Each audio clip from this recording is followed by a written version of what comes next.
My name is Ziggy and today I'm here at Brighton Boxing Club and I'm joined by Tiernan Bradley. How are we, mate? Yeah, I'm doing good. Just finished the sharp session there. Um, so yeah, and earlier on had my last bar camp. So feeling sharp, feeling powerful, and ready to go. Massive fight for you, obviously European title fight. Ben Crocker is the opponent. How are we feeling coming into it? Yeah, feeling very, very confident.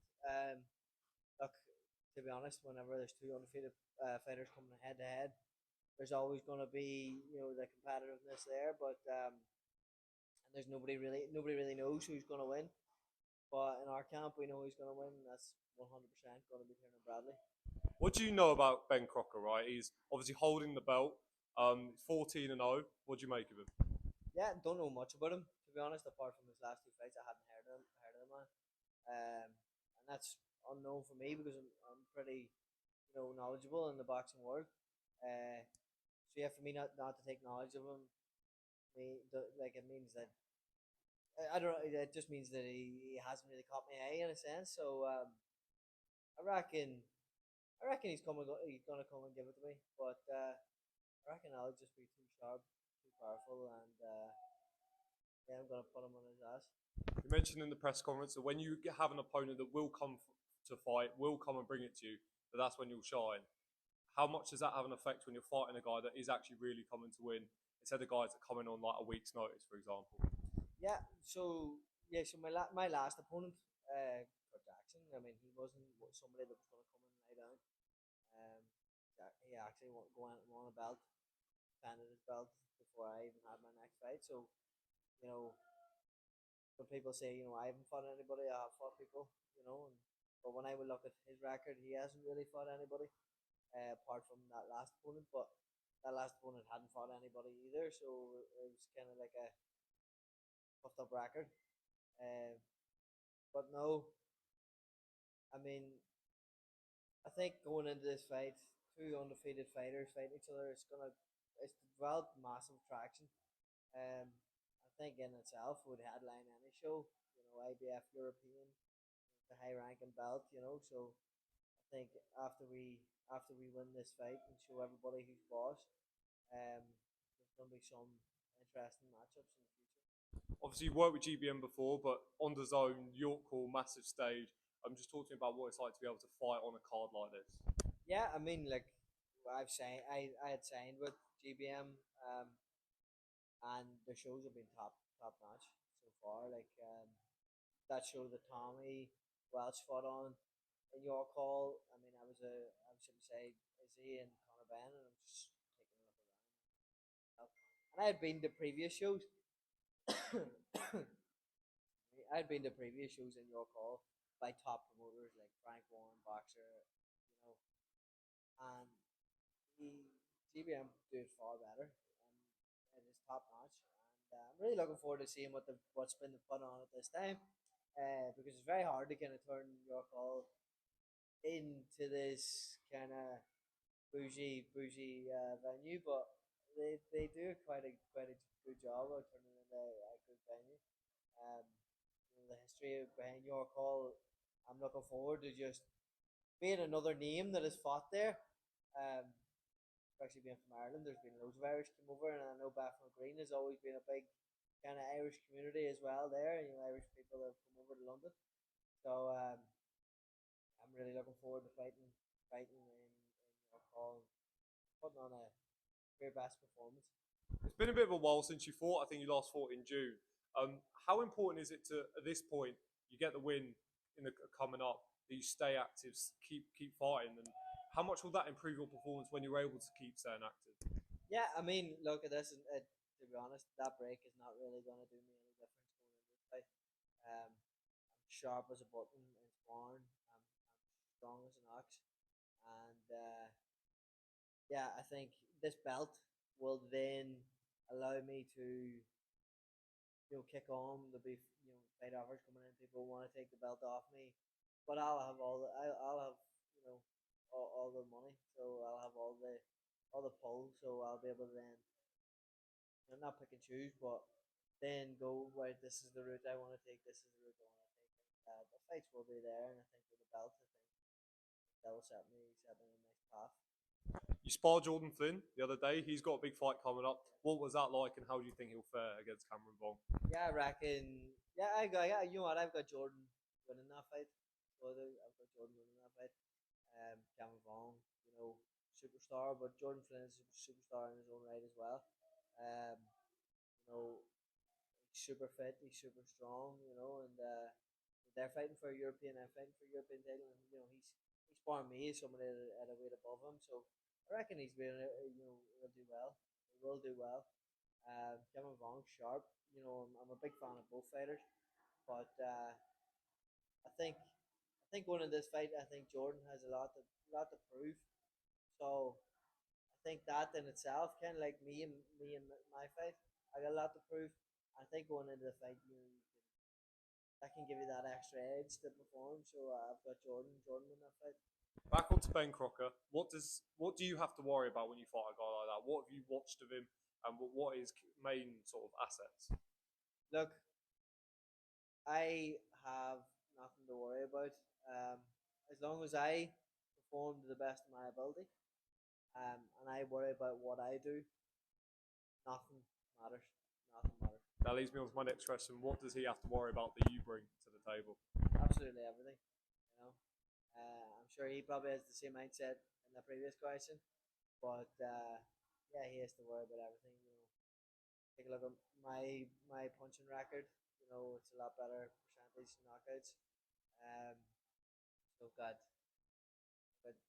hands like bricks, very fast. I'm tricky. I can box going forward. I can box on the back foot. Um, yeah, and that's why I said I'm going to be chasing shadows on it. You're down here in Brighton training with Scott Welch, Benny Pringle. What is it like to be, away from home, training down here, and just being in a different setup for the past couple of years? Yeah, I mean, when I think about it, like this is home for me now. Brighton Hove is home for me now. Um, I got my partner over here, Orla, and my dog over here. We went home for Christmas. Took the dog home, drove up to Scotland, got the ferry. Um, but yeah, look, you miss your family back home. I don't get over it as much as I like to, but that's because I've got a dog. I can't just fly back. So yeah, I'm missing milestones in my life just for the sport, and I think a win next Friday. I think will make it all worthwhile, and that's who I'm fighting for. Not just myself, not just my family, but I'm fighting for my future as well. Yeah, it's a massive sacrifice to be able to go away from home, pursue your dreams. What was it about the setup here in Brighton that made you want to come work over here and dedicate your career to that? I think it's just the setup that we have here. It's a fantastic setup down here in Brighton Hove, and it's a beautiful city. It's a lot more laid back, so I'm allowed to then get up, go for runs, go for a walk on the seafront, have a coffee, come in, train, go home, eat, come back in, train. You know, there's no distractions. For me, the only distraction is the sunset that you see as soon as you walk outside this boxing gym. Um, but yeah, I mean, to be honest, only an hour outside London as well for me to go up to London, and yeah, that's what enticed me to come over. It's fantastic. Scott's been a fantastic coach. Ant's been involved with Chris Eubank's team. He's got a wealth of experience. Also Ben, who's a fantastic young coach coming through, fantastic stuff for the amateurs, and some of our other pros. We've been working with Tommy Welch along with Scott and Ant for a long time as well, and I reckon he's going to be doing great things. He's relatively still young. He's only 31, 32, so he'll have that experience as soon as the next block comes in. Not to say he doesn't have the experience now, but I'm fighting for these belts. Hopefully then when I get this belt done, it'll be Brighton Hove professional boxing team's first champion. Um, and I don't think that'll stop from there. With Tommy there as well. Tommy will be pushing for titles this year as well, and I think we'll have a few belts sitting on the mantelpiece. I mean, Brighton has been absolutely thriving. Obviously, we had Harlem Eubank the other week. Tommy was on that card as well. You box here in Brighton. What is it like to be in front of that crowd when the Brighton Centre's packed? Yeah, I mean, I was pretty early on in the build um, to to feel the atmosphere, you know. But I have my family and my friends all over from Ireland, you know, and a lot of my friends that I've made here.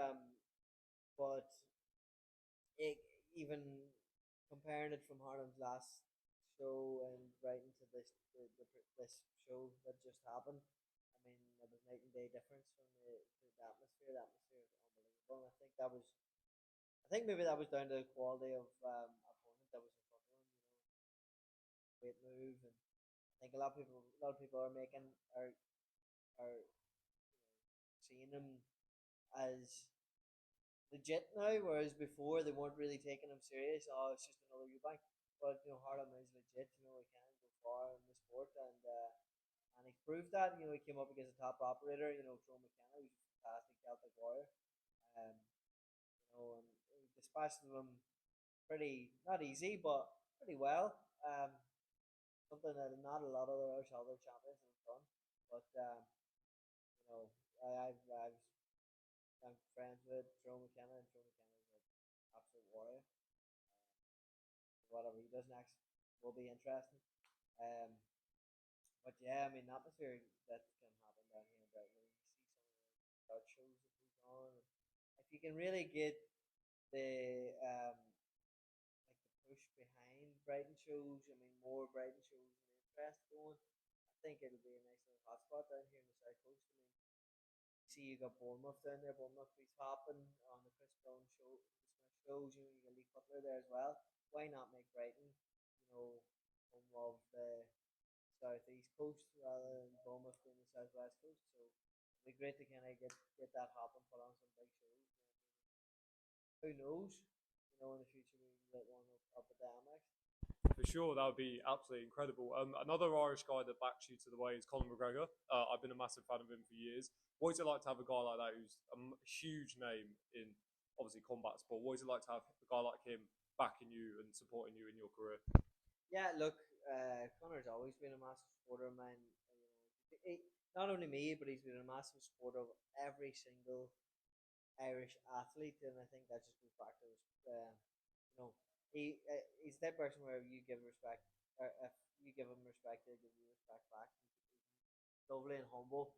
Um, those that truly know him, he knows that he's a truly humble man.